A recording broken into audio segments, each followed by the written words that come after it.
people, and it's the answer to everything that people need, all their problems, everything. If everybody followed it, this would be a better world. Well, now and there are several religions many religions which say that. There is Judaism, which is predicated on, they say, the Bible. There's Christianity, which is predicated on the Bible. And to a large degree, Islam is predicated on, because they took the Old and New Testament and then put some other material that Prophet Muhammad put in and developed the Quran.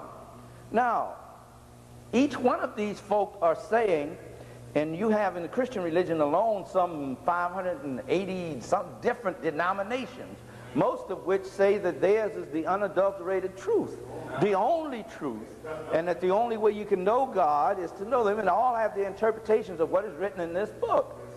So today it is not my objective to attack anybody's religious belief, and I'm not even approaching it from the point of religion. We're looking at this now as scientists, as from a historical point of view, from the aspect of historical reality. That is what we're dealing with when we're talking about amazing black facts of the Bible today. Now, there are several things here that I want to go. One of the reasons why I raised that is when we were doing one of these classes, a sister said to me, and I thought it was a very good question. She said, "What's the big deal about the Bible?" I thought that was a very good question, because the way it's been projected to us is that's the only possible way that you can get any spiritual knowledge, any knowledge about God. And so some people think it's the only book worth reading. You don't need to read anything else. I remember I was doing a radio interview in Durham, North Carolina, and a sister called up and said, a good elder, and I appreciate it. I understood where she was coming from. She said, "Look, y'all need to get rid of all that history and all that African stuff and just deal with the Bible. And when you deal with that, just deal with the New Testament." I said, "Now, my sister, what kind of work do you do?" She was a registered nurse. I said, "Now, when you went to study to be a registered nurse, did you have to read any other book other than the Bible to learn how to do that?" She said, "Yes." I said, "What did you have to read?" "Well, I had to read text on nursing. I had to learn the language and the nomenclature of this and the different medicines to dispense and how to give the needles and everything." I said, "Did you learn that from the Bible?"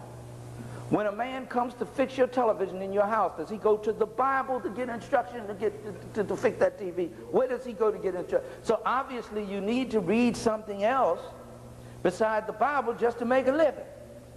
Just the basic things of making a living. To fix your faucet, you need some knowledge that is not found in the Bible. Because if everything you need to know was found in the Bible, then you'd be able to fix everything, you'd be able to do everything you need to do. So that's not a sound argument. Also, we have to come to understand that the Bible is just one of, and we'll be studying that as we go on in this session, is just one of the many books that people consider to be sacred. Therefore, no one has the right to say to another people who has set aside a body of literature and said it was sacred that it is not, because it's not their literature. We don't have that's sheer arrogance. All right, I want you to understand that there are more ways of coming to an understanding of spiritual principles than the Bible itself. I have to establish that at the risk of Christians and other folk wanting to attack me on that. We're going to seek to, let's say, imagine we're in a court of law here. As we seek to cover 42 at least of the 60 documents, let me make sure everybody has a copy here of the documents. You pass that back to them, please. Everybody has a copy. And, oh, you have a copy? Very good. As we seek to cover at least 42 of those 60, these are some of the things we want to make clear. This is the case I'm trying to present. We will attempt to prove and answer the question, who wrote the Bible, first of all? Who wrote it? Some people believe it came down from God out of heaven, and that therefore it is infallible. Everything it is absolutely correct, and you cannot find any wrong in it, and there's no mistakes. It came from God. Other people will tell you, no, it was written by a man. Who did write it? What is the Bible, first of all? That doesn't seem to be very clear to people. Where was it originally written? Some folks seem to think it was written in Hollywood, but it's not. when was it originally written? Some folks seem to think it was done just the other day or every Sunday in the pulpit. What, according to historical documentation, or according to historical documentation, it is absolutely impossible that the white man created the Bible. Now that I'm sure we will prove beyond a doubt. But if I don't prove it, you don't have to agree with me. Why the Caucasian version of the Bible is so different from the original version of the Bible? There's a reason for that. And we've already discussed that the Bible is an ancient African history book. It is the history of a particular nation of people who were black people. The Israelites were black people originally before they were taken into captivity and mixed up like so many of us are mixed up. They were originally a jet black people who had come from the continent of Africa and settled in Palestine. We will be tracing that historically and documenting it. And then we will discuss the Bible as a textbook for understanding our history. And you see, for many of us, we would never have heard about Egypt or Ethiopia, proper names being Kemet and Cush. We'd never know anything about it if it hadn't been for what? The Bible. That was the first introduction that we had to it. Motion pictures that you saw Carlton Heston and everybody in opened the door to us. So therefore, the book can be, because there are some folk who go to another extreme. There are some folks that think the Bible is the answer to everything, and that's all you need. And there's other people that go to another extreme that say, well, we don't need it at all. Let's just throw it in the trash. Now, obviously, that's not the thing to do, because Nat Turner found a way to use it, Harriet Tubman found a way to use it, and we have Dr. King found a way to use it, Brother Malcolm found a way to use it, Elijah Muhammad. We have found ways of using it, and we should use it because it's originally our book, and you don't take something that somebody has taken from you and messed up and throw it away. If somebody take your house away from you and rearrange it, when you get your house back, if it's a sturdy house, what you going to do? You going to throw the house away or burn it down, or what are you going to do? You're going to put it back like it should be, because it was what? It was yours in the first place. So that's how it is when we're dealing with the Bible. Now, let's go into lesson 1, the African origin of the Bible. And we're going to be taking breaks along the way, and we're going to have time for question and answers. Are you ready? Let me make sure I'm ready. I don't need this microphone, do I? No, okay. I'm sure everyone in here can hear me. The first document, document 1. The question is asked, who wrote the Bible? That's the question we want to deal with, first of all. Okay, let me get one other thing here to make sure I'm completely ready, so once we get started, I don't have to stop. All right. The first document is taken from 100 Amazing Black Facts About the Negro. That was the term used back in the 1920s.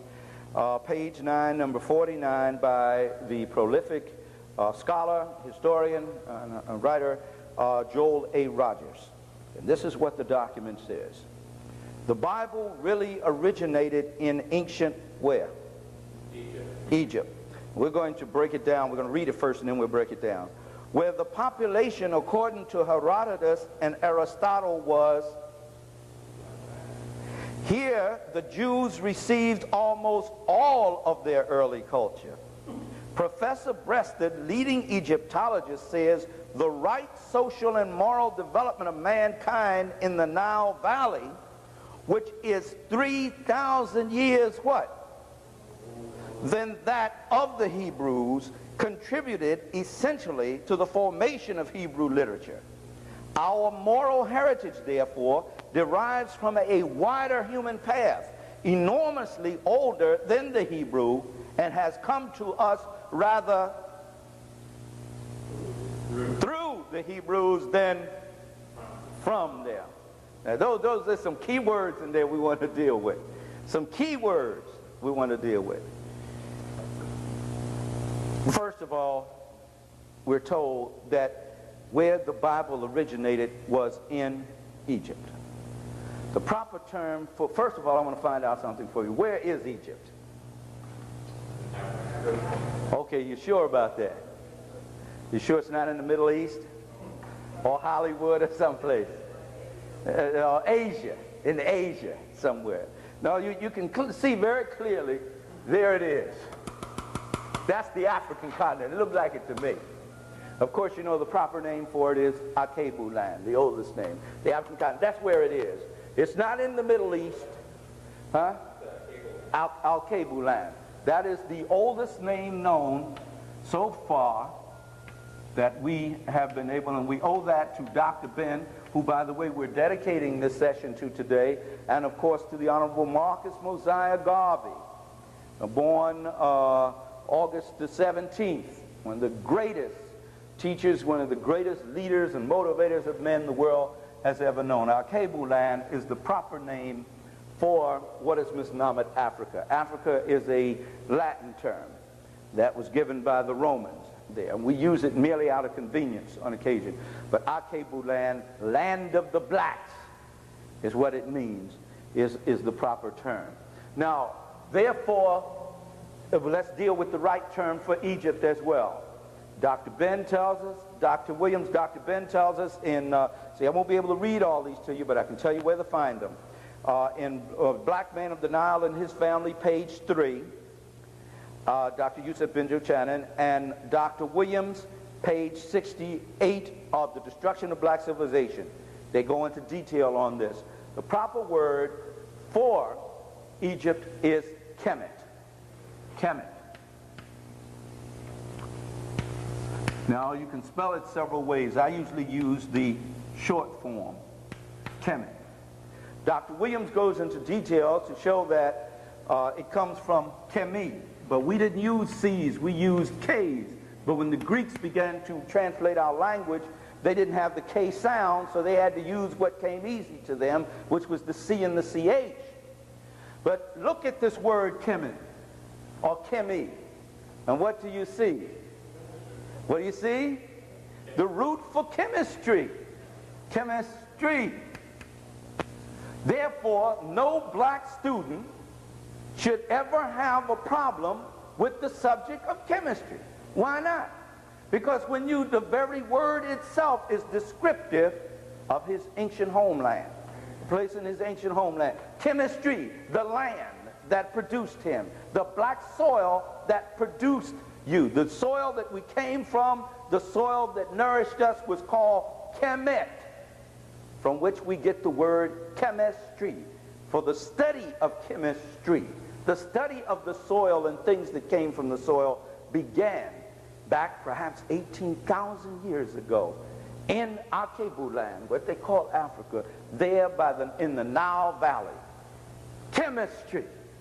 Just that one word has a lot of power in it. That one word reveals something to black people about themselves that opens up a whole door to us. That one word, chemistry. So from now on in this class, we will no longer use the term Egypt, which is from the Greek hikupata, H-I-kupa, hikupata, city of Ta. We will never, of the god Ta, which represented uranium back there. All those gods and goddesses of the ancient times were actually scientific symbols. White man didn't know what he was looking at, so they say they worship all these gods and all these. They represented forces of nature. I covered them very carefully in this book, African Genesis. Very carefully, I explained what those gods and goddesses are. That's what they were. It was a complex science, which white folk could not understand when they first encountered it. So all they could do, or all the so-called Egyptologists could do, was say, well, they just got all these gods and goddesses.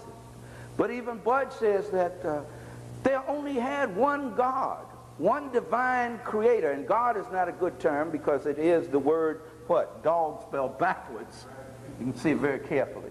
Because one of the first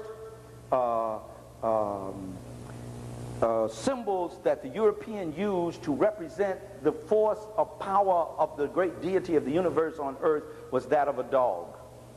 But that's another story.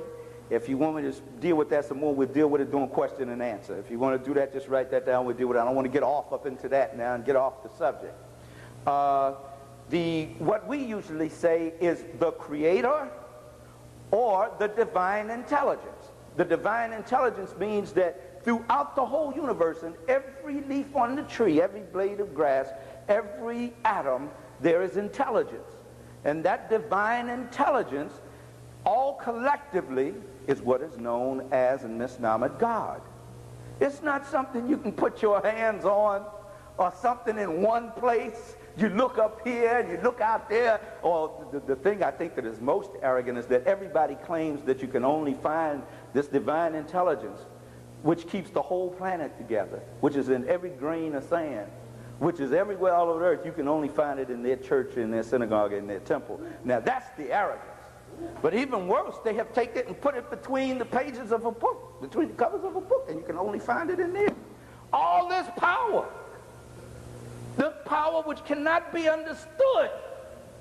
For 1,000 lifetimes, people have it now crushed in between the covers of a book, and you have to come either on Sunday morning or Saturday or Friday or whatever their day of worship, and that's where you have to meet that power, because that's the only place you can meet it.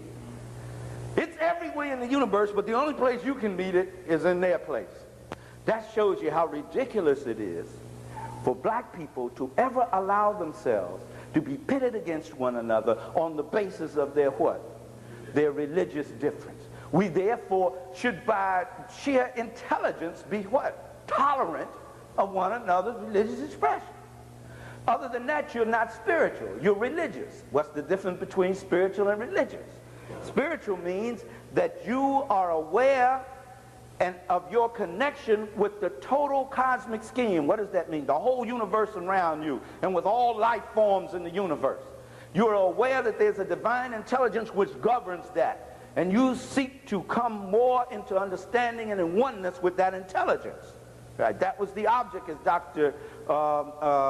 George G.M. James tells us, of all learning, was to bring us in harmony with the one, for whom there was no house built. You can't build a house to contain the one. Right? Now, that's spirituality. Religion is the path that you choose to set you in a disciplinary road to be in harmony with that one. Just like when you come into New York, you can either come across the George Washington Bridge, you can either come through, you got 2-3 tunnels to come in through here, you got several roads to come in here. You'd be a fool to stand there at the Lincoln Tunnel and say, anybody now coming in through the Lincoln Tunnel is not into the truth. They will not make it to New York. You'd be a fool.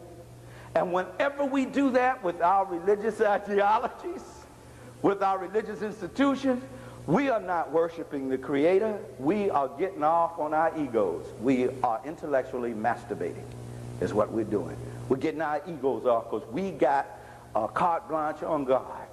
We got a hold on God, and nobody else got this hold but me and the church I go to, or the sect of Islam I'm into.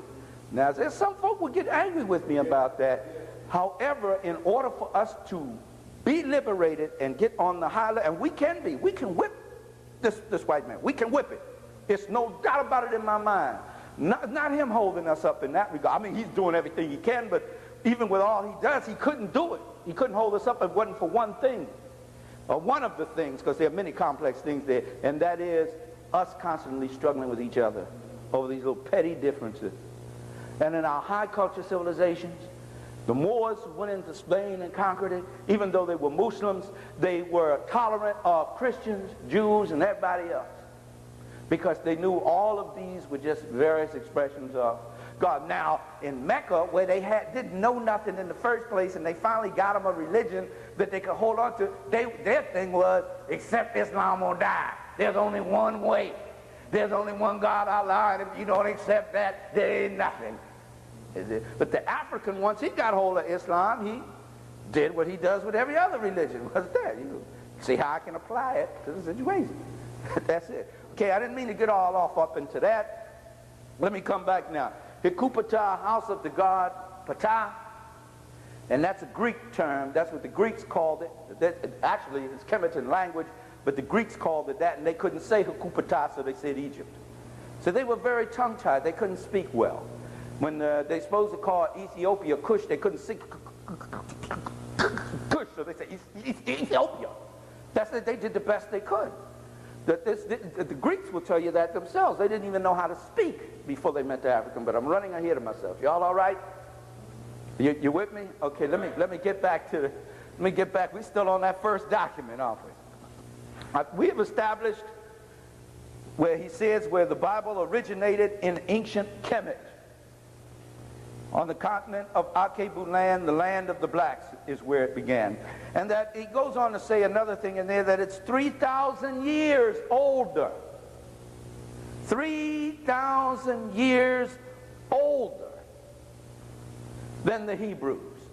We will be discussing the Hebrews as we go on further, because the father of the Hebrews doesn't come on the scene until 1675 before the Common Era.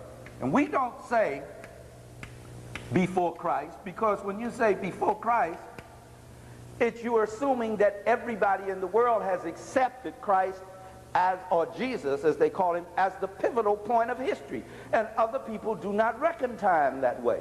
Many other people, Buddhists do not, Muslims do not, Hebrews do not. A lot of people don't do that, so you cannot arrogantly assume that everybody does that. So what Dr. Ben did, and we owe him so much, what he did was say before the Common Era, because so many people do use that as a dating factor, simply because what?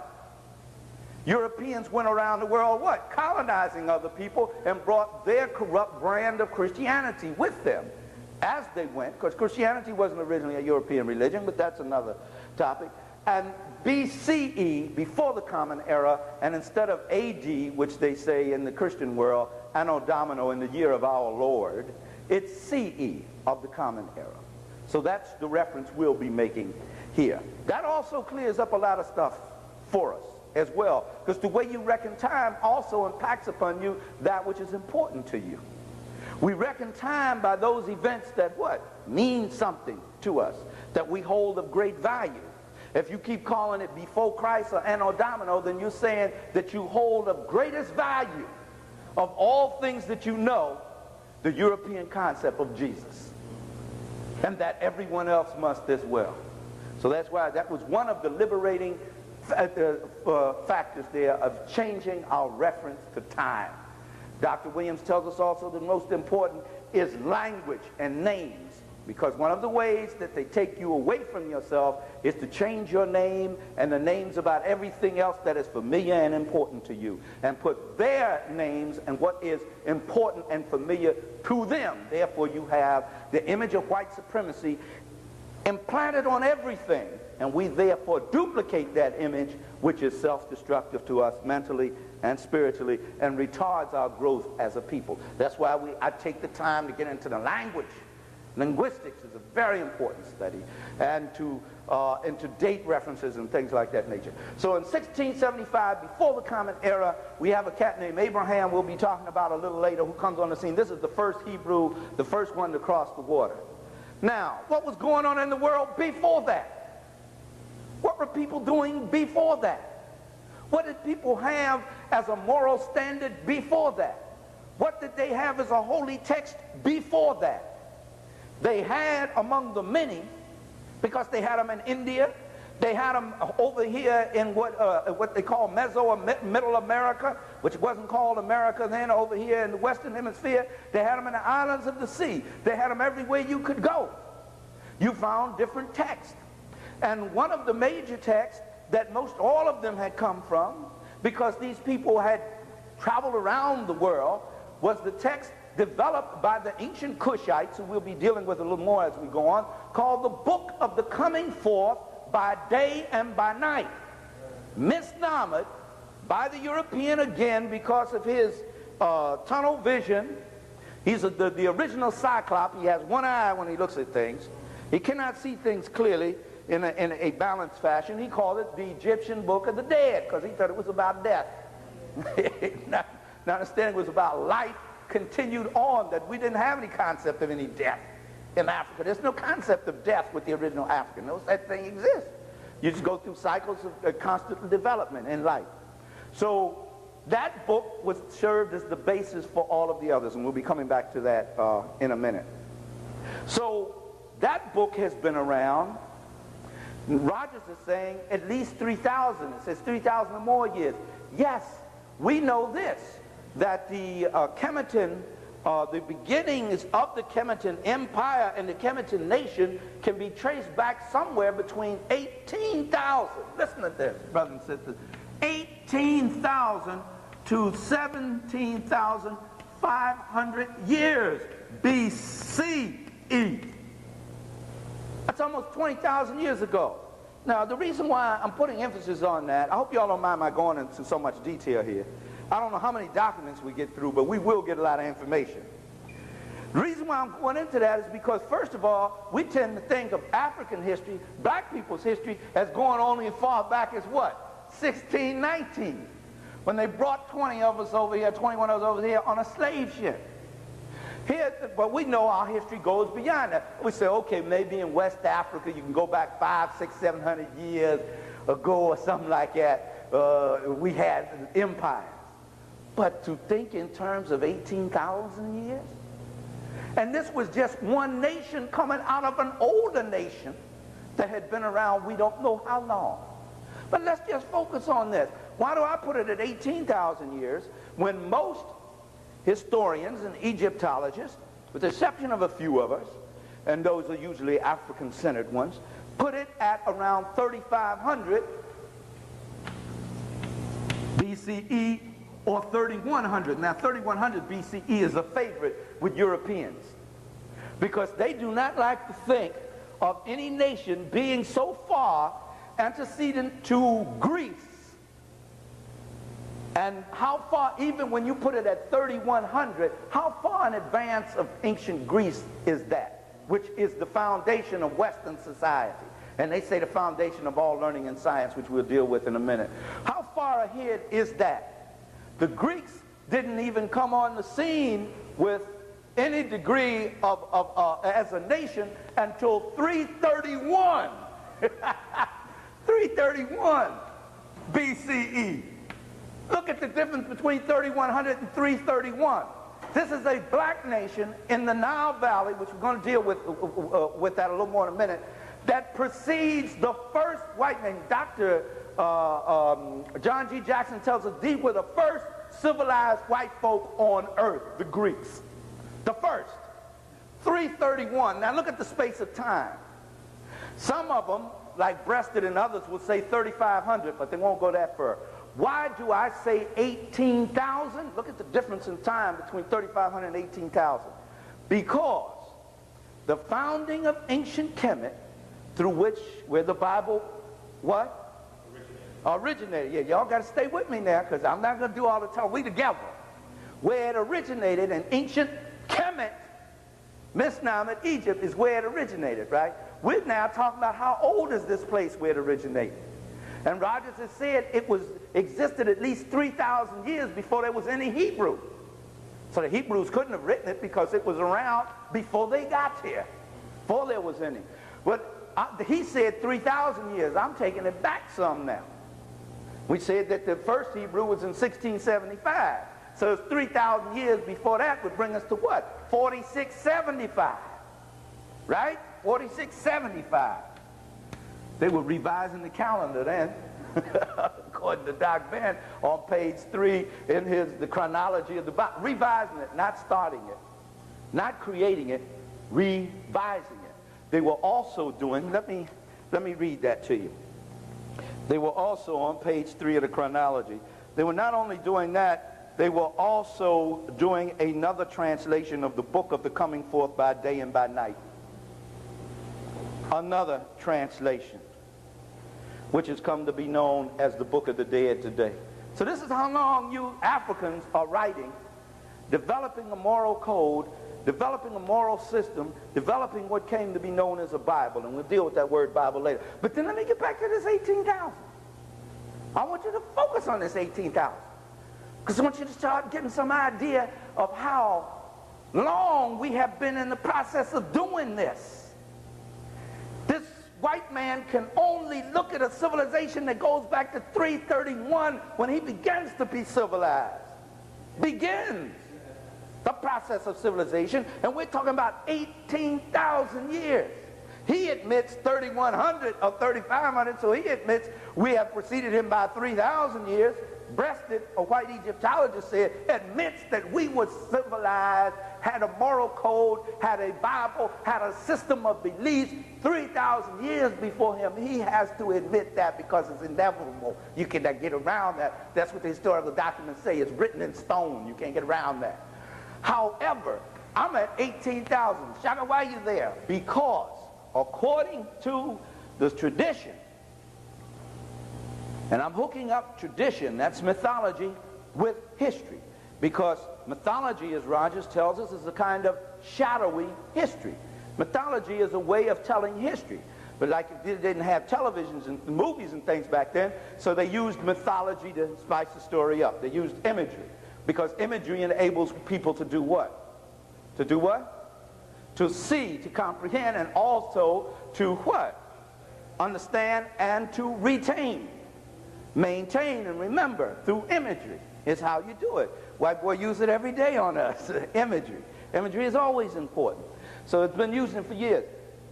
The story says that Auset, misnomer Isis by the Greeks, Auset, do you have this information up here? Okay, and I can erase the board then and start all over again. And keep that figure 18,000 in mind. Auset, Greeks called Isis, Asa, the Greeks called him what? So, okay, y'all gotta move fast. Osiris, proper name, how you do it, is Auset and Asa. And I put Auset first because she was the one who planted the first seeds in that land. They went in to the Nile Valley from Cush. At that time, Cush was all over the world. We're going to deal with Cush later, so table that when we come back to it. They went in and planted the first seed, started the science of agriculture. He started the science, and Asa started the science of husbandry and of beer making and wine making. And that's what the tradition says. That's what the history of ancient Kemet says. That's what most scholars are agreed upon. That the beginning of ancient Kemet starts with the foundation of the science of agriculture in that land, and also the bringing of the alphabet and reading and writing, which was brought by Auset. Now I cover that in this book, African Woman, the Original Guardian Angel. I also deal with that, they're coming into the Nile Valley there, and how they became gods and goddesses, and what that really means in terms of scientific symbology in African Genesis. Now, that's all the story says. How do I come up with the date 18,000?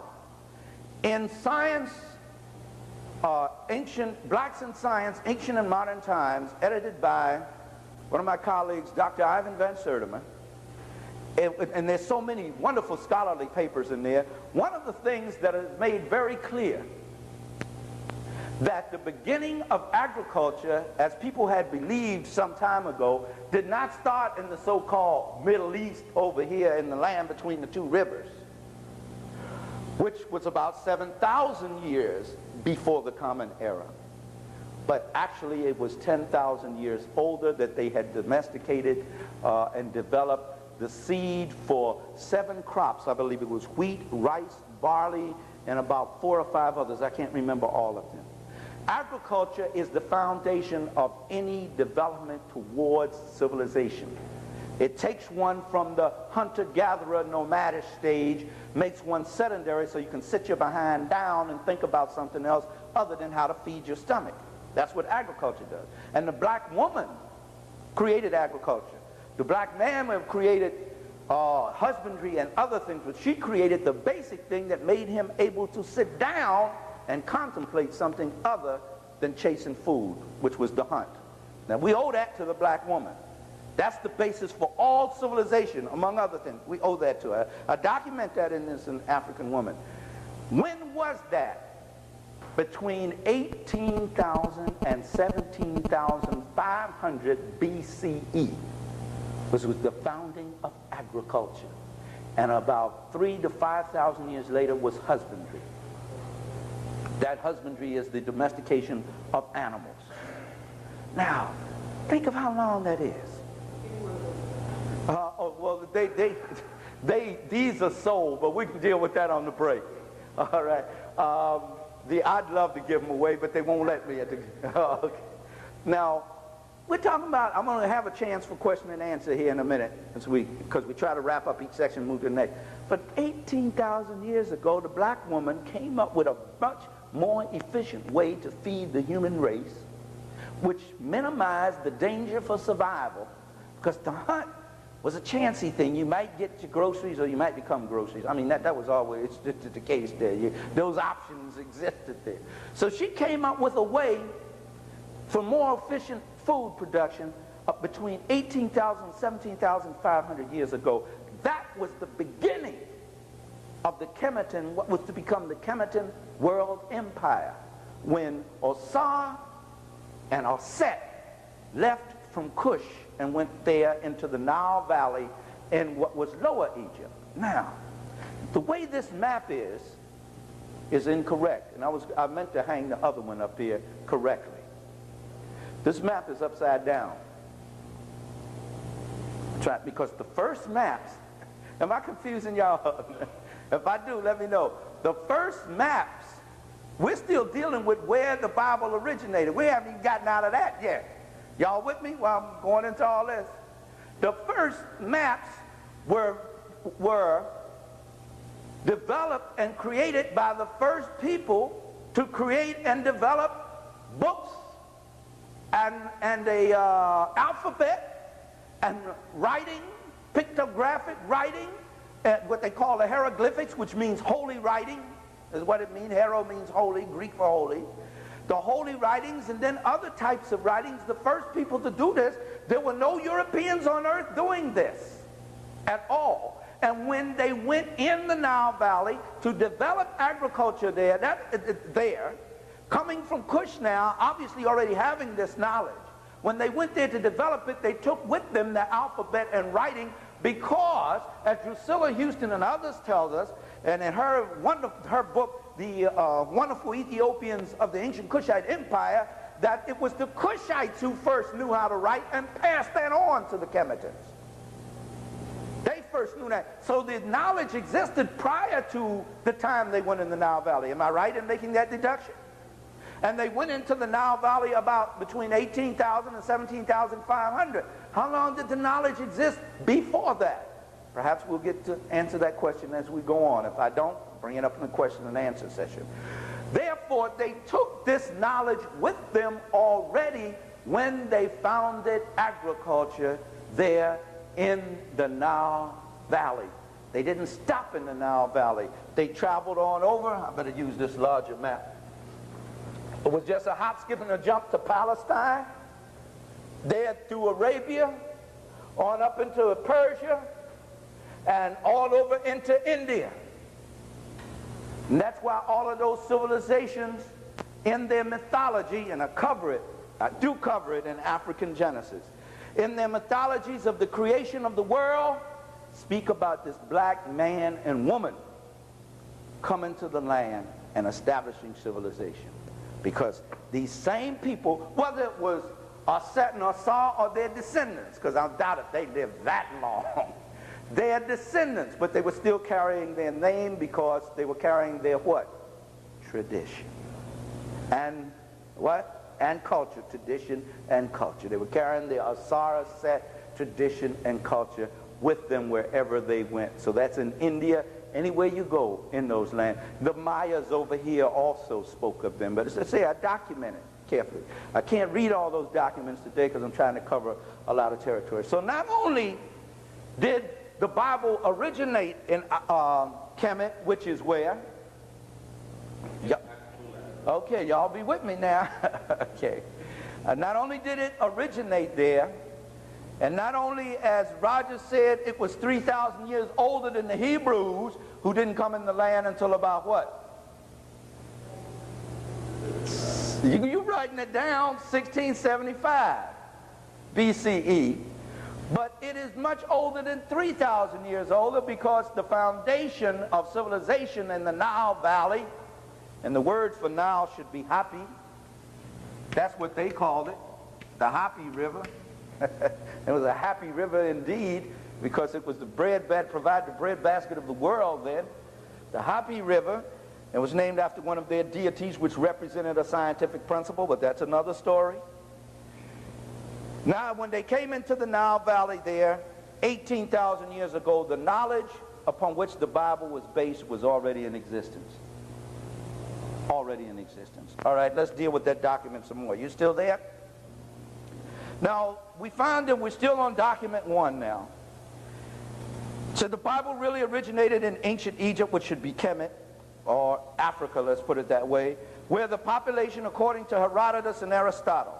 Now, for those who may not know, we need to find out who is this person, these persons he's quoting, Herodotus and Aristotle. Herodotus is reputed to have been the father of history, but he was recording history between 484 and 425 BCE. 484 and 425 BCE. And that's a circa date. Circa meaning around about. Now, if he was recording, this is a Greek, if he is recording history there, what about this history that's been going on for at least 18,000 years before he gets on the scene? Or at least 17,000 years before he arrives on the scene? Who was recording history prior to that? So he therefore could not be the what? Father of history. He's the father of what history? European history. For the European, because they trace all of their development back to the Greeks. Everything in their society today is Greek. The fraternities and the sororities are, because that's where they trace it, because the Greeks, according to Dr. John G. Jackson, were the first civilized white folks. Let's make it clear. That first civilization. But you got it, you got part of it right. The first civilized white folks. Right, he compiled what was already in existence.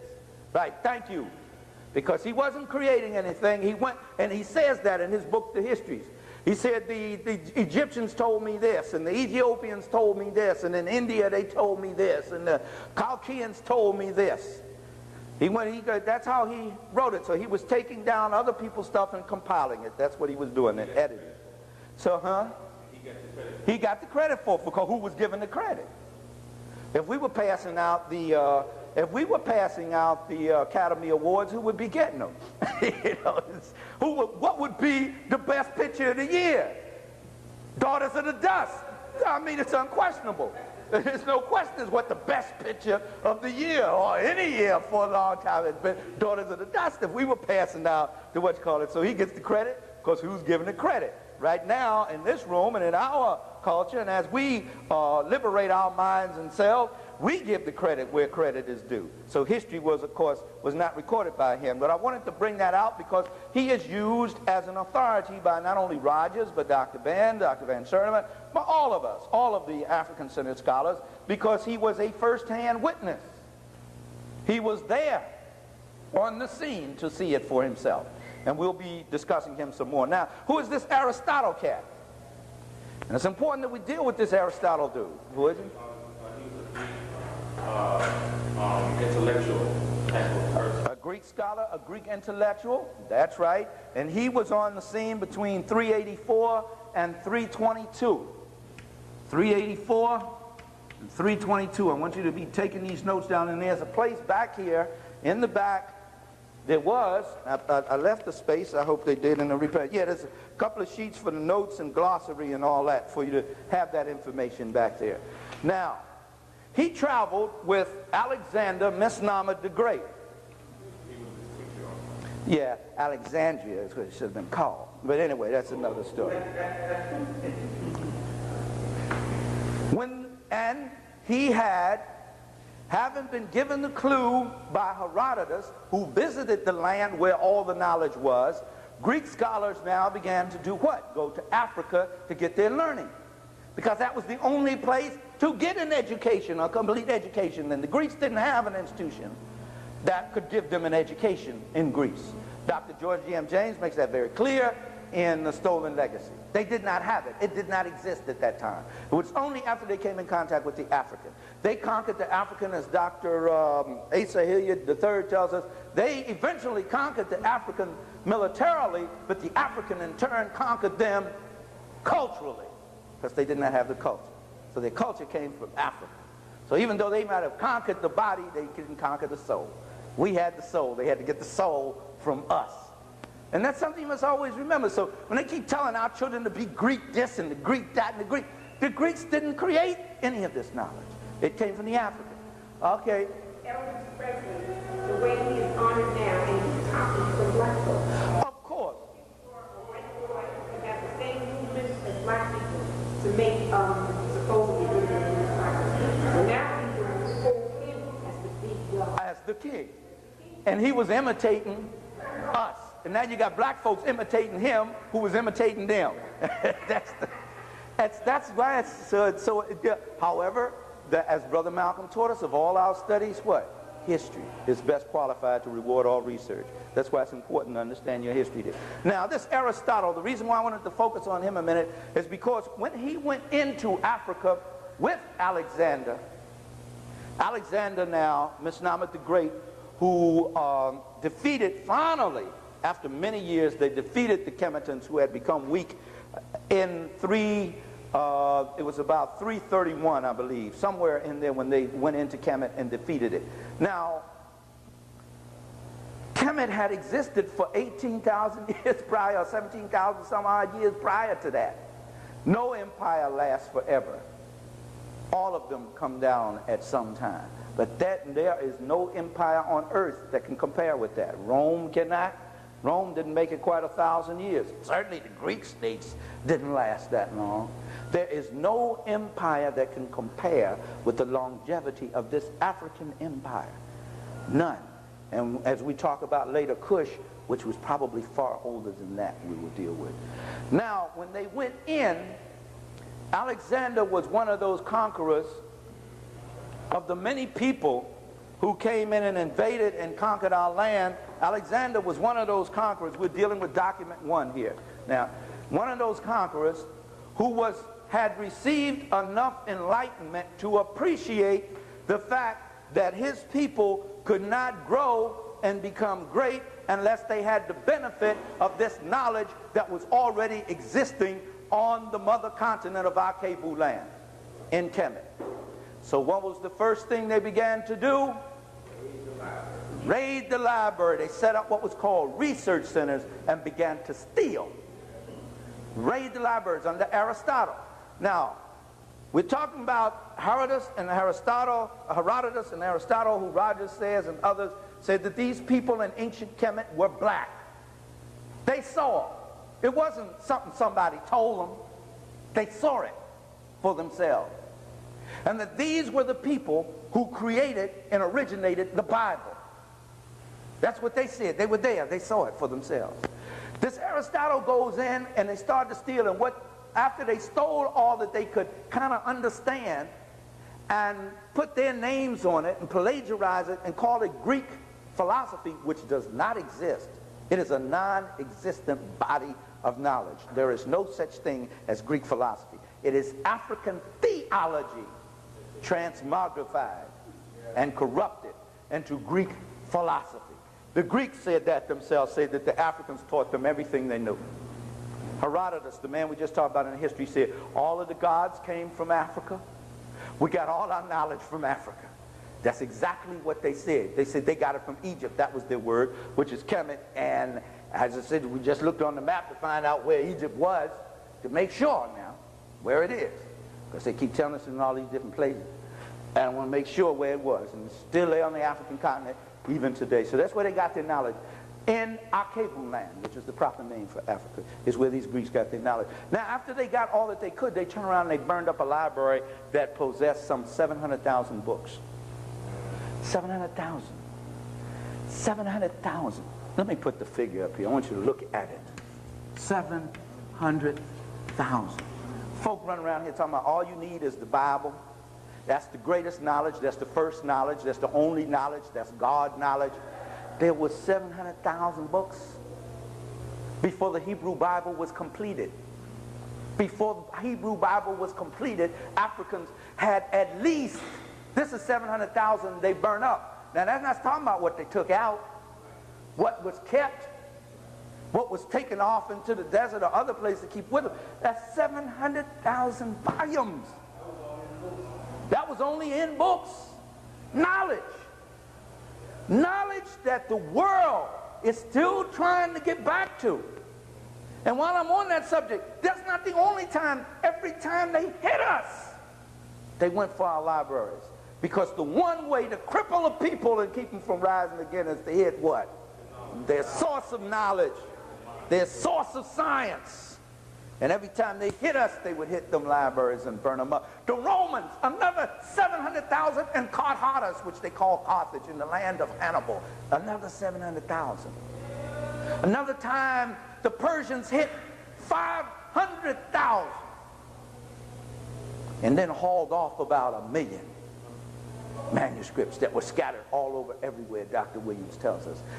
When the Semitic Arabs hit the original Cushite Arabs in Arabia, the Cushites who had been there before the Semitics got there, when the jet black, broad-nosed, thick-lipped, kinky-haired, big-butt Cushite Arabians who had been there for thousands of years before the Semitics got there, they burnt up so many books. Drusilla Houston tells us that it took 6 months for the fire to burn out. I know you've heard me say this before, but I'm going to keep saying it because I can't imagine any worse Holocaust than that.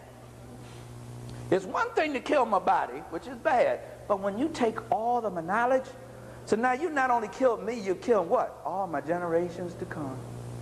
And there's not a one of us in here who wouldn't be willing to give their life for their children, their grandchildren, for future generations. It's just in our nature to do that.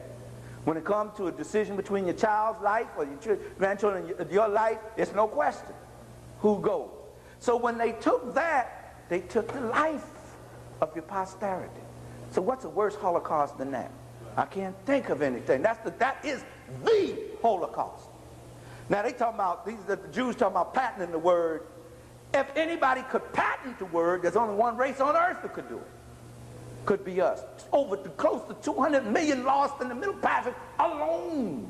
But let me not get on that. And then tore up all my knowledge. At least the Jews knew they were Jews when they got finished with them. They burned a bunch of them up, 5 million of them in the oven. The rest of them knew they were Jews. They killed close to 200 million of us just bringing us over here. And then we confused about who we are. What's a greater Holocaust than that? When you confront, that's a lobotomy. You can perform surgery on somebody like that. So, why I haven't even gotten out of the first document yet, y'all. But this man, Aristotle, this despicable creature, with Alexander, was responsible for the beginning of the destruction of black civilization in terms of the destruction of our literature and science, which was the basis upon which the Bible and all other holy books and all other things is predicated. So, let's go back to the document and get back in focus. Y'all all right? Let me read it again to make sure we got it in focus now. The Bible really originated in Kemet, thank you, which is where? Okay, where the population, according to Herodotus and Aristotle, who we were just discussing, was black. It's no question. Wasn't colored, wasn't Asian, wasn't what? Big lip. Big lip, big butt, thick, the broad nose, kinky hair, black. The people who were there and saw it. We're dealing with document one, trying to answer the question, who wrote the Bible? It's taking us this long trying to answer that one question. But that one question, and answering that one question, we get into a whole lot of our own history.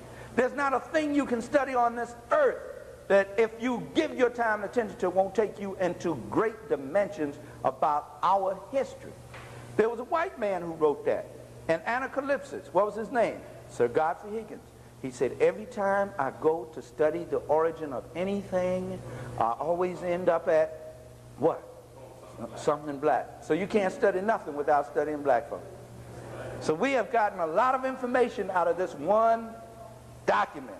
You think are we through with it now? Okay. let me make sure. Yeah, I think I've covered enough with it now. Now, let's move on to the second document. We have to use two documents to answer this question, who wrote the Bible? I'm going to let you answer it for me when we finish these documents, all right?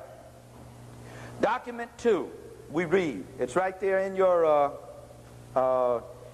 source paper. Document 2. The entire Psalms and Hebrew Torah, in parentheses, Christian and Old Testament, are reeked with direct copies of works written, what?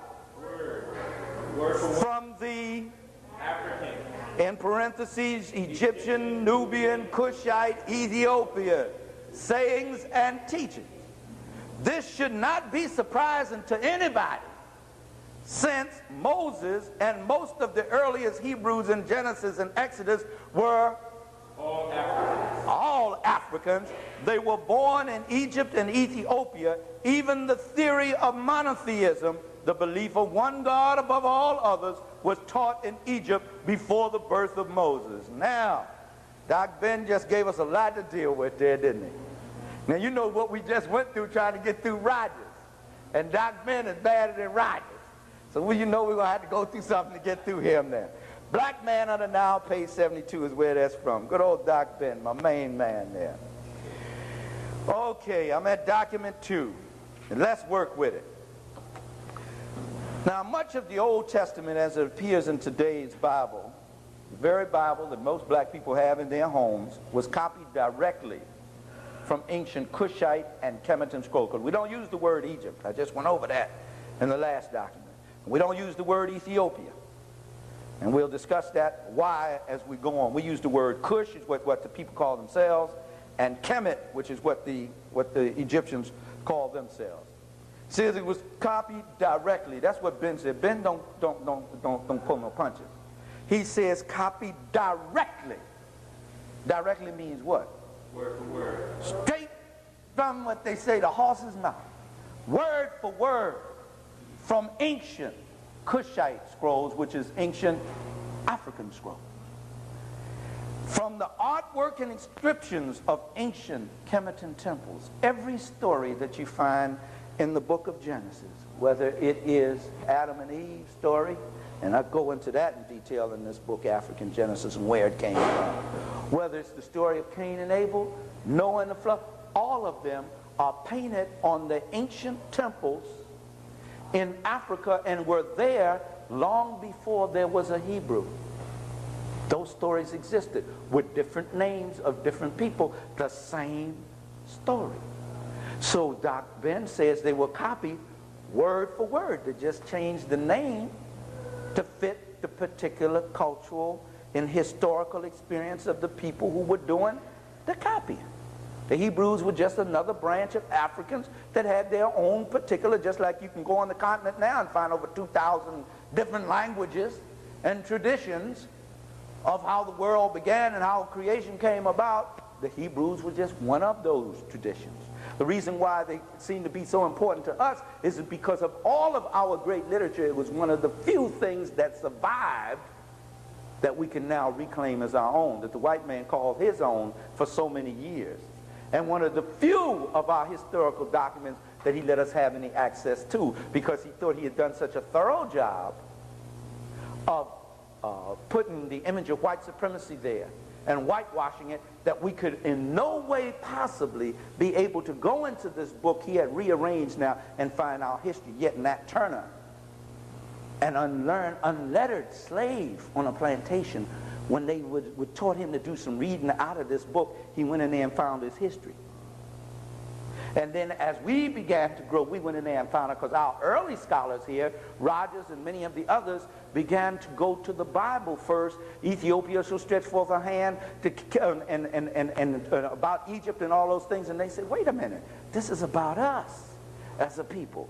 So he had no idea that we would now be able to take this book and get back to our history through it. That's the value that the book has to us. Now, it may have a value to you in terms of religion. That's up to you. I don't argue that. I'm talking about history today.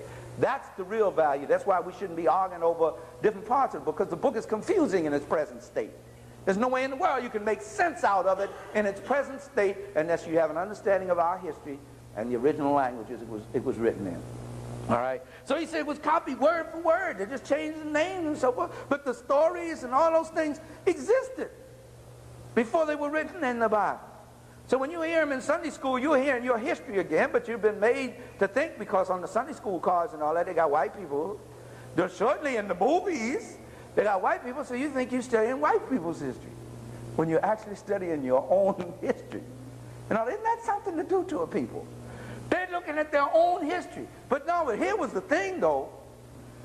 They will take the pictures and the statues and put them in the museums, as they have them all over the world, and will say, these are Mediterranean Caucasians.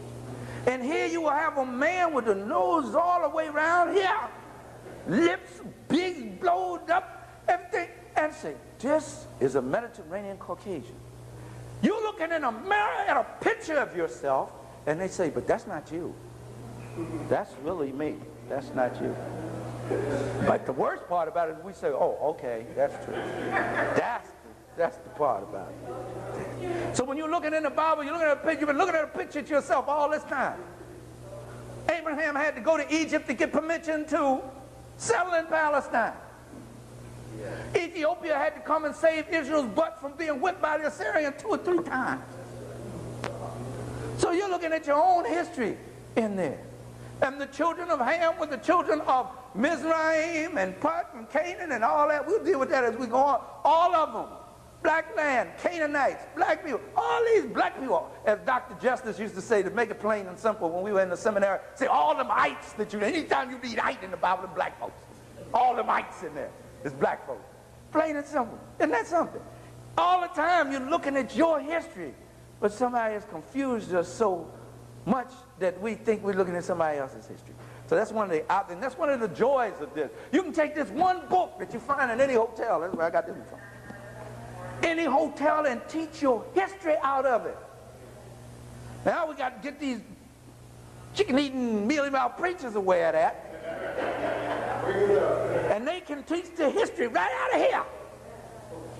Right out of here. Pork chop, that's right, pork chop eating preachers. Chicken-eating ones, all right, the pork chop eating. Now some of them say, but they figure, and they go to the seminary to study 4 years to get the BA. Because see, I went through the process, 2 years to get the master, another 2 years to become a doctor of divinity, DD. Just to learn all that about this one little old book here. One little old book they're supposed to be learning about. Of course, they learn about Shakespeare and some other stuff too, but just all that. And never get to know the book, so never get the history of the book. But there are some ministers that are, though, man. You'll be surprised. A lot of them that are on to that. But let me get back to this now. Let me get back to this document, man. I'm still trying to answer this question, who wrote the Bible? Maybe y'all will be able to tell me when I get finished. Anyway. When we study the historical background of the Bible, its languages and the geography of the lands from which it originated. See, one of the key things here is geography, the study of geography. You got to, because we tend to think that because when we came in contact with this Bible, when they brought us into slavery, when they brought us into captivity, we came in contact with it through the Portuguese, the Spanish, the English, the French, or somebody. So we figure, and all them pictures they had in there, these Dutch people and all that in the Bible, and them family picture Bibles with all these big Dutch people and everything, we figured that must be where it is, up here in Europe somewhere. But the incidents are taking place over here, thousands of miles away there. So when you look at the geography, you automatically see you're dealing with a land. This little strip of land is attached to Africa. You can see very clearly it was attached to Africa. It wasn't until the split, it's still physically attached to it. It just depends upon who's in power, whether the Asian or the African, as to whether they're going to call it an Asian land or an African land. But it was attached to Agaipu land and still is. Just like Arabia, you can see where it fit right down there, just right neat before there was a split in the earth. Some 50 million years or so ago. So you can see that. So you're looking at, when you just look at the geography, it starts to get your mind straight. First of all. But then we used to say, well, you know, even them people over there ain't white, but them people over there now are not the original people. unless you go further south. And any of y'all been on the trip know that the further south you go down the Nile, or up the Nile. That's why I told you this map is turned upside down. Because all maps, and I got off track there, didn't I? All maps were created in ancient Akabul land, and the particular nation of Kemet was the first maps, and they went according to the longest river, the mother of all rivers in the world, and which runs 4,160 some odd miles. The Hapi River, which they call the Nile River. And it runs south-north, not north-south. So therefore they said the gods came from and the founders of their land came from the south. And whenever they needed rejuvenation, and whenever they needed a revolution to take the land back from the Asians that was here in the Delta, because they never did penetrate in ancient times or past that first cataract, they always had to go south to get the armies to come out of there to drive them out and give the land back to the blacks. That's covered in the destruction of black civilization so thoroughly well. I don't think anyone has ever covered it as well as Dr. Williams did in this book, The Destruction of Black Civilization. Now, if that's the case, then the maps were, then what was on top then was that which related to the south, and what was on the bottom was the north. But when white folks got in power and started making the maps, where'd they come from? They came from the where? From the north. So who they gonna put on top? The north. So the map, actually, I got it turned upside down. Right side up is the way it's supposed to be, according to the running of the Nile. Even the map. And when it took Van Sertima walked in the, they tell me, the Van Sertima walked in the Kemerton Institute in Chicago, looked at the map the way they have the map right, stood there and looked at it, and he turned to Dr. Jacob Carruthers and Dr. Yusuf Ben Levi, and he said, "What is this?" They say, "It's the proper way the map should be." Van Sertima looked at him and said, "I'm already working on something. I can't deal with this right now." I walked right back out. It was because we saw the thing about it, you know, he came back and dealt with it, but the way he would take you out. Just something as simple as the map of the world. Putting it right. Put your history right. But I have to put it this way because I'm going to have trouble reading it. You're going to have trouble reading it. We have to make sure that our children, actually I had planned to, but I didn't see the space in here because I brought another map so I could put the right map up. Maybe I'll do that during break, put it up the right way. So when you put this map up to teach from so that the children can get familiar, you got to have another one with it up the right way. Y'all all right? Yeah, all right. Okay, that's dealing with just the geography of it now, all right? He says here that and we'll be dealing with that a little later on, that all of the Psalms were written from the sayings, teachings, the Psalms, all of the stuff you find in Genesis and Exodus, all of that. He said it came from Africans, and they were born in Kemet, in Africa. That's where they all came from. Now, he says the Christian Old Testament. We'll deal with the word Torah later on. There's several terminologies. I never like to raise a terminology without dealing with it. And there's several terminologies I want to deal with here. One is the word testament. Now that word testament, as we see it, and we start hearing angels sing, and they be fighting over, they can't even get right. This is supposed to be the unadulterated word of God with no mistakes in it, and the most holiest of all things ever written. And if you follow this, you can answer all your problems, yet they be fighting over which is the best in there, the Old or New Testament. Do they or do they not? Okay. If it is a unified body of belief, why do you have 580-something different Christian denominations alone? Alone. Again, I got to state that. Each one of them saying they got the only truth. So now Africans cannot go that route. I don't care what you believe. I'm not attacking your belief system. Believe what you want to, but you cannot be arrogant in your belief, and you cannot impose your belief on other people. If you have to impose it on somebody else and make them accept it, then it's not what it's made out to be. If it's all that good, what happens? When something's good, what? You can't keep people away from it. If it's gold, you can't keep people away from trying to get something. But if you got to force it on them, then you have to rethink it. You have to rethink it. You can't think anything like that. Comes from the Greek word diatheke. Hope you can my writing isn't the best. The Greek word diatheke, testament. This is where that word comes from. And what does it mean? It means a covenant, contract, or agreement. The Old Testament was supposed to be the old agreement between God and the chosen people, quote, unquote. And you're arrogant to say that you're one little, I mean, they were so insignificant. This little insignificant nation sitting down in the bottom part of Palestine going to be the chosen of God. But then everybody said that about themselves. But see, we have accepted them selling us that idea. Even when they were Africans, they were arrogant to say that, but then it was common for all, anywhere you went in the world, then each nation you went to would have said, God came here first. It was just natural for human beings, because it demonstrated their personal what? Relationship with God, or the Creator, that they felt. So that there was no big thing. We're the ones that make it into a very serious thing now. They're the chosen people of God. So now the white ones who have taken power from the black ones, no matter what they do, it's all right. They can kill up a whole bunch of babies, anything there in Palestine, and mistreat the Palestinians, but they're chosen people of God. So they can do everything. They've been persecuted, so they can persecute from now on. See? That's something else. But it means contract or agreement of the Old Testament, and the New Testament is supposed to be a new contract or a new agreement brought in by Jesus, which is another story. Now, these words were first used in connection with what came to be known as the Bible, and we're going to find out what the Bible really is as we go on in these studies. These words were first used not by white folks even, but by black folks were the first to refer to them as the Old and New Testament. The very first people. Who were these black folk? The first one's name was T-E-R-T-U-L-L-I-A-N.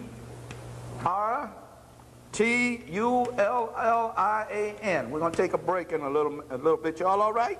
Yeah. But no, I get to teaching. I'm like the rabbit in the briar patch now. We with you. You know, when you can't hang, let me know. Tertullian, both of Cartatus,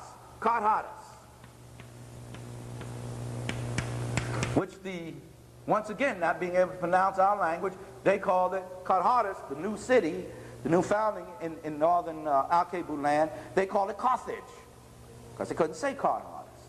So you have to realize the Greeks could not speak well. They could not speak. I'm going to quote a white man for you after a while to really validate it. Now, I know y'all don't need that, but some people might need that validation, see, who says they couldn't speak. Cartatus. Tertullian, let me give you the date for him, 155 to 230 of the Common Era, because we don't say AD, we say Common Era, because not everybody's a Christian, not everybody predicates the date off of the birth of Jesus, which is off by 4 to 10 years anyway, but that's another story. 185 to 254 CE. These were both Common Era. Oh, O-R-I-G-E-N. Okay.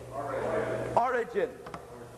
These were both bishops in the church, the first church, ecclesia, place of meeting. The first church was a African church. Wasn't the Roman, wasn't Greek, or the Church of England, or anything. It was African. Christianity was spread in Africa first.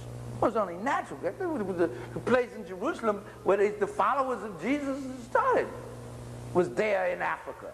So it went to Africa. When they were persecuted, they went into Africa. They couldn't get to nowhere else. They couldn't get to Rome any place. They went into Africa.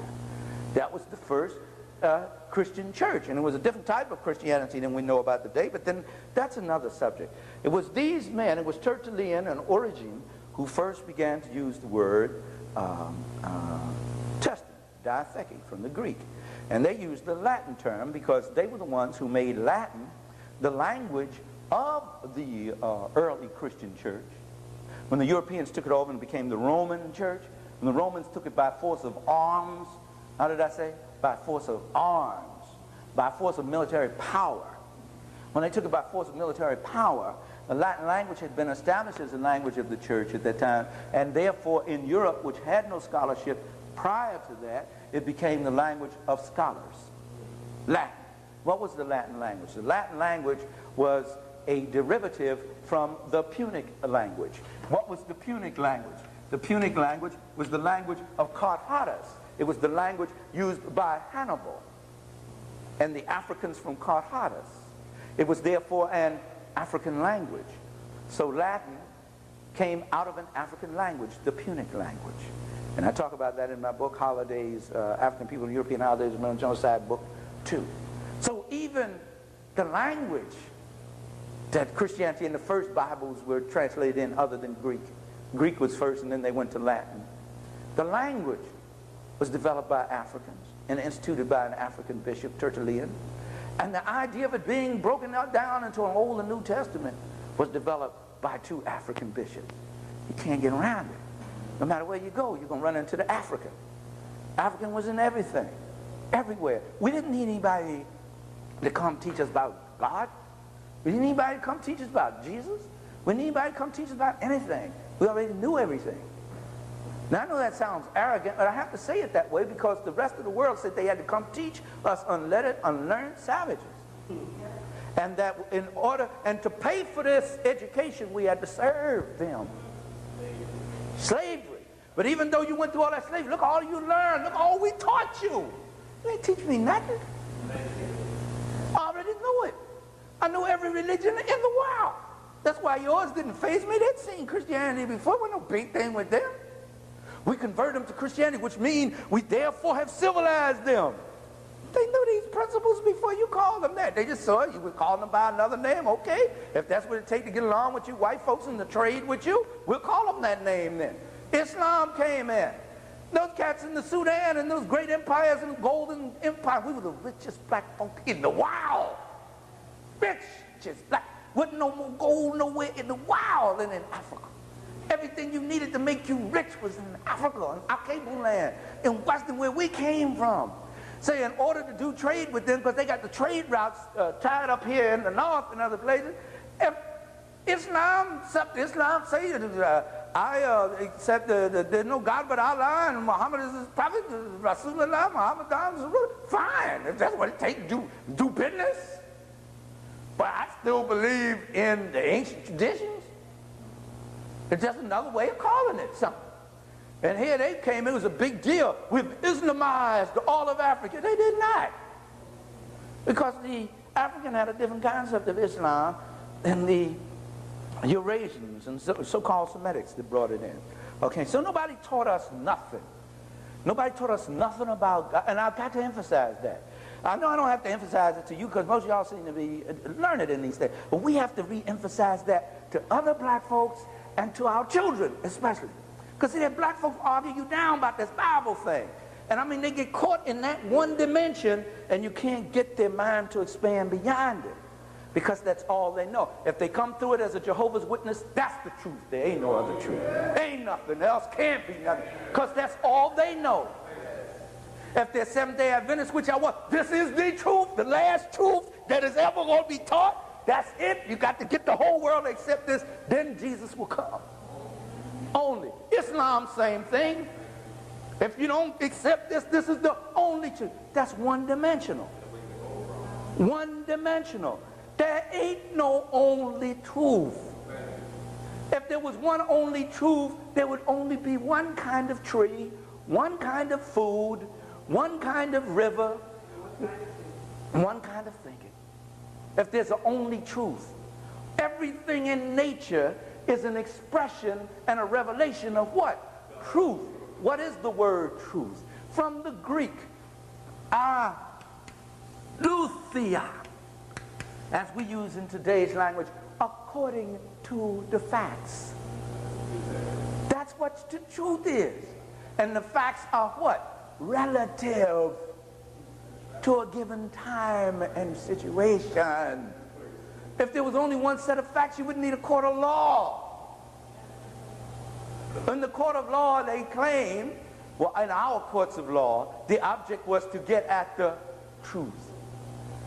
That which according to the truth. If there was only one truth, you wouldn't need the darn court of law. It would just be obvious.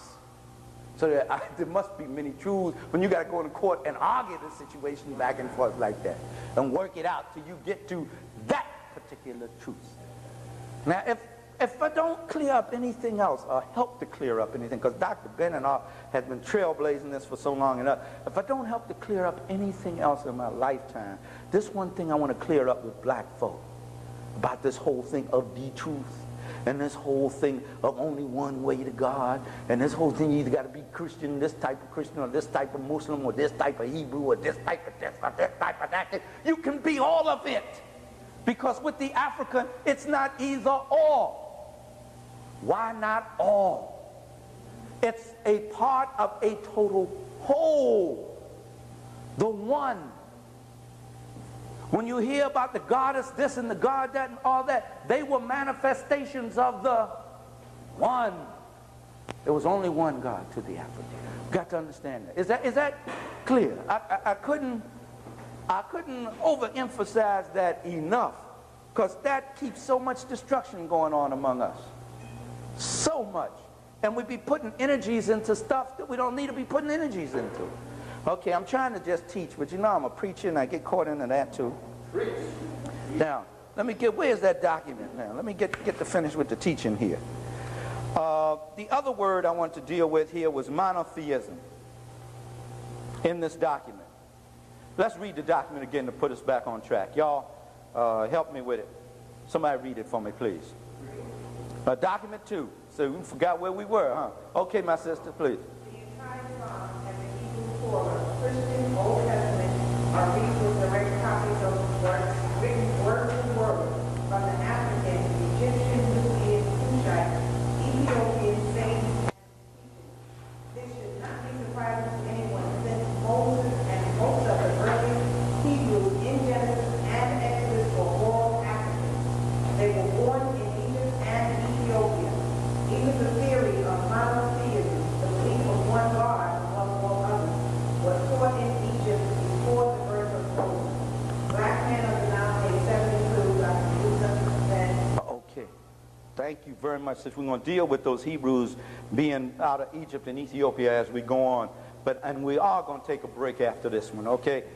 Let me read from Dr. Williams on this thing about one God. Well, I got to take time on this because we have been taught that we were running around bowing down, worshiping any and everything, and it wasn't until a white man came with his elevated concept of the one God that Moses taught the world, that he came and gave this idea of the one God that we were now brought out of our abject heathenism and cannibalism to now be upright worshipers of the one true God, which everybody says they know better than the other.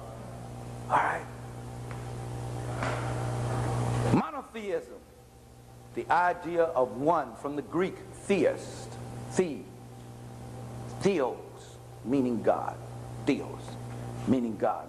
And I told you I don't use the term God only as convenience because of the word dog spelled backwards. We usually say creator or divine intelligence.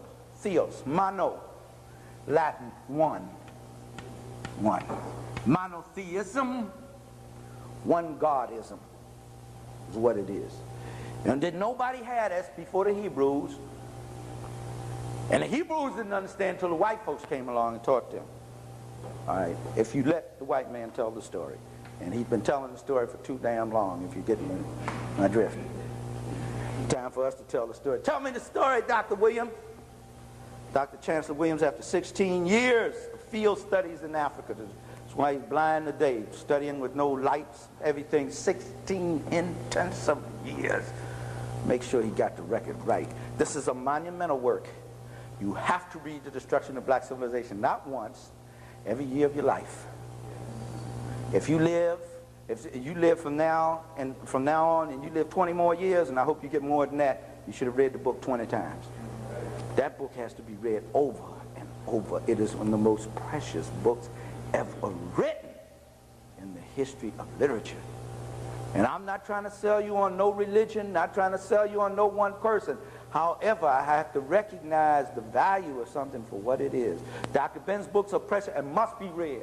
All of them have to be read, and several times. However, this one has to be read at least once a year. At least once a year. And I'm going to read to him now about this one God concept that nobody had. Somebody had to come somewhere and teach the Africans.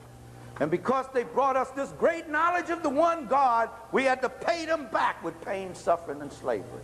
We had to pay for this knowledge they brought us that we did not possess. Or did we? Let's read Dr. Williams now, page 94. Read here. Thebes and the role of religion. The proper word for Thebes, the Greeks called the city of Thebes, the stronghold of the blacks down around the first cataract, first water rapids. In ancient Kemet, the proper word is Wose,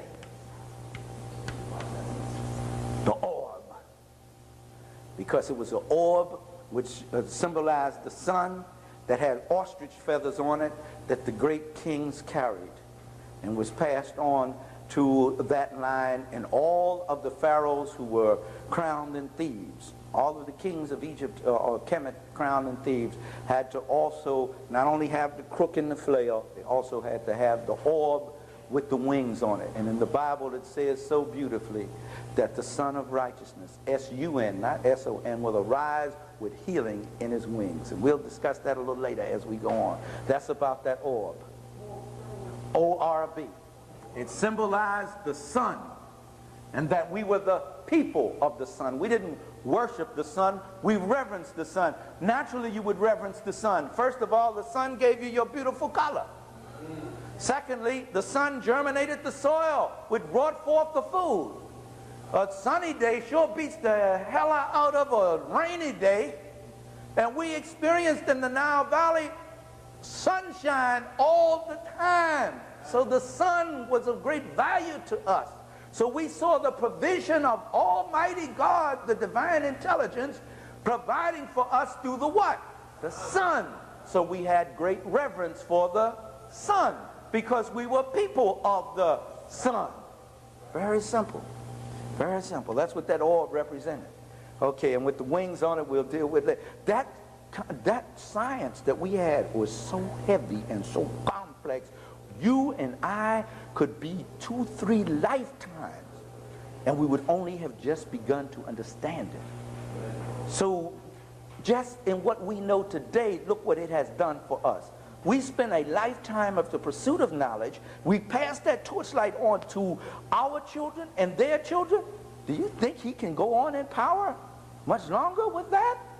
Because just that knowledge alone will eradicate him eventually. Even if you never lifted a finger, and you have to, you got to do something, that knowledge alone would eradicate him from the earth, because he couldn't stand up under.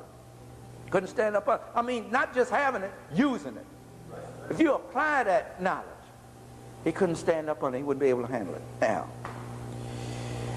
the role of religion in ancient Wose, Thebes said. Wose was the mother of cities. It's the oldest city that we know of so far in the world. We don't know exactly when it was built. He said it's built so long ago that it's back in the shadowy mist of history. We don't know the date. It is older than Rome. We can date the city of Rome. We can date the city of Athens in Greek. We can date London, certainly. Paris. But we cannot date Wose, the mother of cities. And where was the mother of cities? Huh? Kemet. And where was Kemet? Don't be afraid to speak up. Our cable land, which is misnomered Africa. I just want to make sure where this mother of cities was. And why is it important that we're talking about it now? And it was called, as it was called, was one of the chief centers of religion. Of what? In Africa. And I'm going to deal with that word religion in a minute. I'm going to deal with that as we go on to explain what that word really means. The blacks were a very religious people. This is before any white folk came in. We were already that way. So we didn't need anybody to bring us any knowledge of the Creator. We were already a very religious people. Already. And I can't overemphasize that. Already. Columbus had to come to teach you that, and we had to go to Africa and get you out. We were already that way. We didn't need anything you had to bring us. Absolutely nothing. at all. Because many of us have it in our heads. I used to think that way.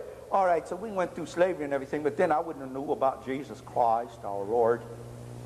And I wouldn't have known about these things I know today and have been able to study in college had they not brought me here, you see. Didn't need nothing, absolutely nothing that the white man had to offer. Now some scholars will not agree with me. Van Sermenheim would fall out over that something because he'd be saying, yeah, I say, as Dr. Bernard, they brought nothing. Nothing. We didn't need anything they had to offer. And if they had something we didn't have, if they'd have left us alone, we'd have found it anyway. We found everything else. We didn't need it. And not at them prices. Too high a price to pay. Even if I needed it, I didn't need it at that price. The blacks were very religious people. And quite a number of religious cities, each one under the special patronage of a god or goddess. And as I mentioned, these gods or goddesses were scientific symbols to explain the phenomena of nature. But I can't go into that now. I do cover that in detail in African Genesis there. Or any number of deities. The gods and goddesses of Wose were among the most important because the city was so, what? Important. Because religion to the Africans, dig this, was far more than ritual reflecting beliefs, but a reality, a what? Reflected in the actual way of life. Oh, I got to stop on that one. Oh, that is so beautiful. This man came, this creature came, and I'm going to talk about it because I don't stop apologizing. I got to speak out if nobody else speak out. The white man is the worst creature that was ever on earth. His history says that. Now, you may have some who try to do right, and I give them credit for that and all that. However, them some are not going to make up for all the rest, as far as I'm concerned. And I don't care what people say, hatred versus, I'm talking history. I ain't saying nothing about hatred. I'm talking reality. And another thing is I'm exhausted. I'm speaking collectively. We're exhausted. Look at all the energy we need to give each other just to redeem us from what we're into. Now, if you give up all that love, what you going to have left? For somebody else. But I'm certainly not going to give it to him first before I give it to him. I ain't giving up nothing. I gave it. I paid dues I wasn't even supposed to pay. So I'm going to clear that up, all right? I'm getting old now. Like Dr. Ben said, my mouth don't know no Sunday. I'm going to talk the way I see it. Y'all may not come out and hear me no more. I just have to take that chance. But this creature came here with a false sense of Christianity, false sense of religion, in the name of the creator of the universe, destroyed in the most beautiful paradise. It was paradise when he got here. It was literally paradise when he arrived here. He destroyed it. The people then went to our land with its high culture civilization, destroyed that, and captured us and brought us here, all in the name of a religion. And as the scripture says, a religion that professes but denies the power thereof. It was therefore not a true religion. It was certainly not a spiritual religion, because a spiritual religion will not allow you to mistreat another human being. And I'm going to talk about Islam too. Those who profess to be Muslims and could go to Africa and other places and could enslave and sell the bodies of African people or any people, you tell me you got no religion, you have nothing from the Creator. Because the one thing I know, if I don't know nothing else about the Creator, is that all things were created on the planet Earth to be free and to function within the context of their special and unique place on the earth. And that not one thing was to impose upon another. Granted, for the ecological balance, one animal preys upon another animal. But that is done in balance, and that is limited. It is not done in the name that one animal is inferior to another, that I need you to eat so I can continue to live. Now, if he said we came as predators, which they did, the only way that we could survive as a race was to bring you up under us, be honest. Not that I'm going to accept that, but we would at least fight him harder. But it didn't come that way. He said he came in the name of religion, which for us was a what? What did Dr. Clark say? A way of life. It was how you lived, how you treated one another. The oldest statement that we can find written in stone all over the temples of Africa, up and down the Nile, long before there was a Jesus, long before there was a Moses, long before there was any of those people, is the statement emblazoned in stone, do unto others as you would have them do unto you. All over Africa. That is the basis for religion. If you don't practice that, it ain't no religion. I don't care what kind of book you got. I don't care what you got. It means nothing if you do not treat other people the way you would want to be treated. It's as simple as that. When people run up in your face, what you got to have this, the Bible says here in the 2 Timothy, the word says, and you got to, and they get all up in your face with that. Ask them, say, let's close the book a minute. How do you feel about me as your brother or your sister? The Quran says we got to do that, and you get to speaking in the Arabic. I got to speak it in the Arabic because only holy if I speak it the Arabic. Okay, when you start speaking Arabic, close the book. How do you feel about me as a brother and sister? That's the final analysis of what kind of religion you got. That's the determining factor. Nothing else. The rest of it is philosophy. Live it if you want to, if you don't want to. It ain't worth fighting about. It may be what you need to carry you through. Fine, and you do it, and I'll fight for your right to practice the philosophy. But the only thing that I am really ultimately concerned about is how you going to treat me, how you going to treat other African people. That's all. It's as simple as that. Other than that, it ain't good religion. It's nothing. It has no power. It has no weight. Okay, y'all, let me get back to the teaching now, all right? Lord, this moving between preaching and teaching is hard. You don't know when one going to come and the other going to leave. Because religion to the African was far more than ritual reflecting belief, but a reality reflected in their actual way of life, religion from the earliest times became the dynamic force, the what? In the development of all the major aspects of black civilization. Why could they build something that nobody else can build today? The Pyramid of Giza, which cannot be duplicated by anybody in the world with all their laser technology. Nobody can duplicate it. You, black man and woman, built something on the Nile that nobody can duplicate. Nowhere in the world. Nowhere. You look at a black child and you tell them, your ancestors built something that can't nobody else build. Because they be thought, the white man is great. The white man got rocket ships. The white man got this. The white man got that. The white man can do anything. The white man got all this. He cannot build a pyramid. He cannot do it. Couldn't do it. The greatest of all the technicians is they could not do it. He cannot do it.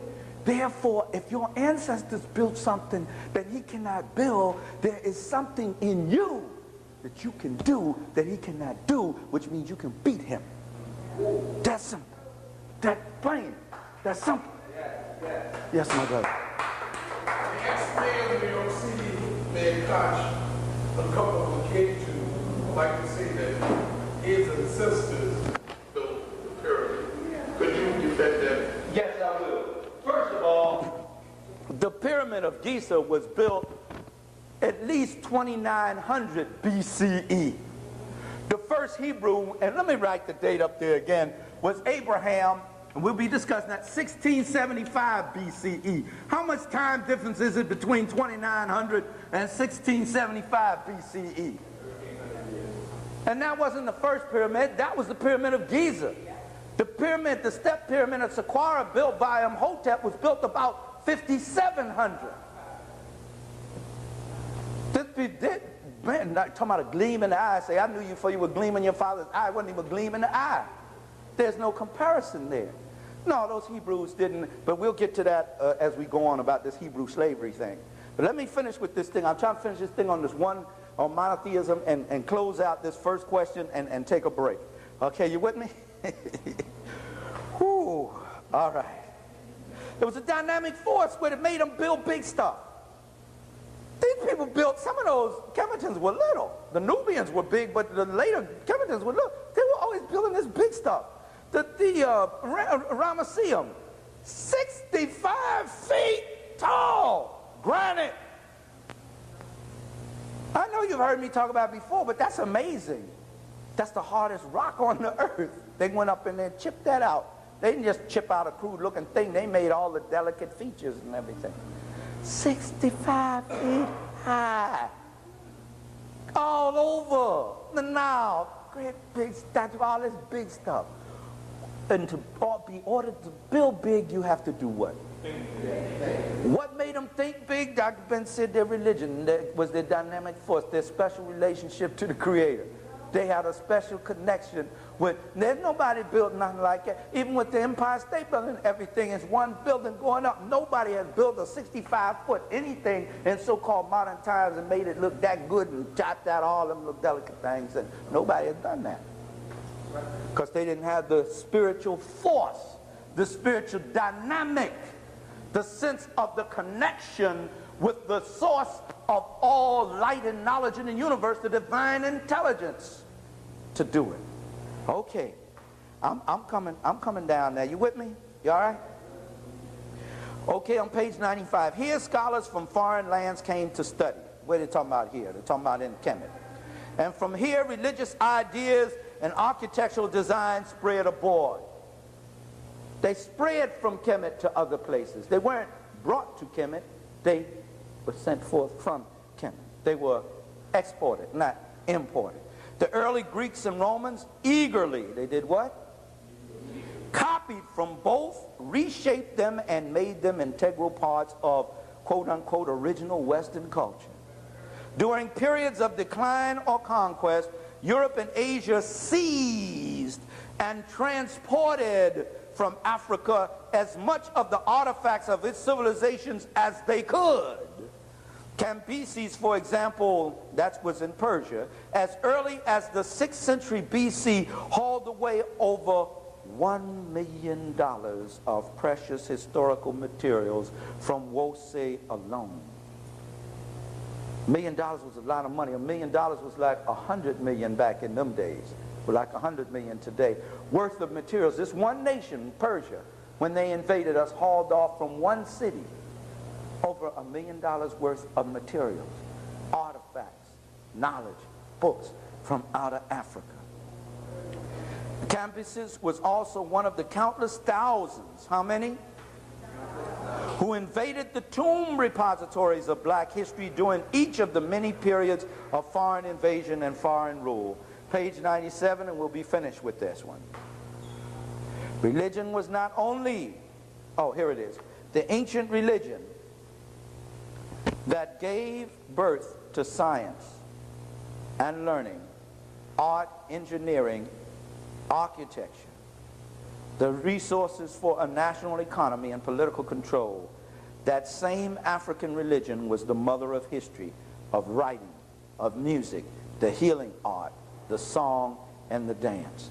And he goes on to say on page 120, which I will not read now, that every time they would invade Africa and burn up these books and tear up these artifacts and tear up these temples and got all the plunder they could and hauled off with all the plunder and slaves they could, they would go away. They come back 100 years later, they had rebuilt the civilization better than it was when they first got there. This kept reoccurring. They asked themselves the questions, the Asians did. Why and how can they continue to rebuild these great civilizations like this every time they get torn up? And Dr. Williams said they found out what their secret was, their religion. And that's good that our religion made us do that today. And it did. It helped us get through, as off base as we were in some of the things, helped us through slavery and a lot of things. It was a religion that inspired Nat Turner and Harriet Tubman and Malcolm and King and others. But just think of that.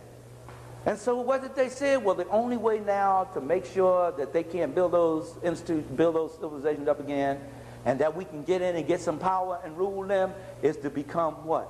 Priests in their religion. And once we get into their religion, we are legitimized in their culture.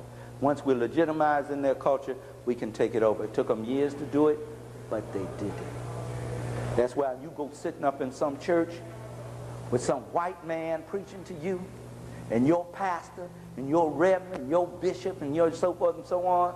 That's the same thing they did in Egypt to take control. But then, they don't even have to have, they can have a black pork chop eating preacher standing up there, but they got the image of that white man behind him, which is his backup and his source of power that he keeps pointing to and referring to. The way they took over the civilization and weakened us was to take over the religion. Remember that, brothers and sisters. Let's close this out now. Answering the question, who wrote the Bible? Based on the two documents we have been discussing for this period of time and all of the history we have covered in this period of time, in answering the question, who wrote the Bible, what would be the logical answer?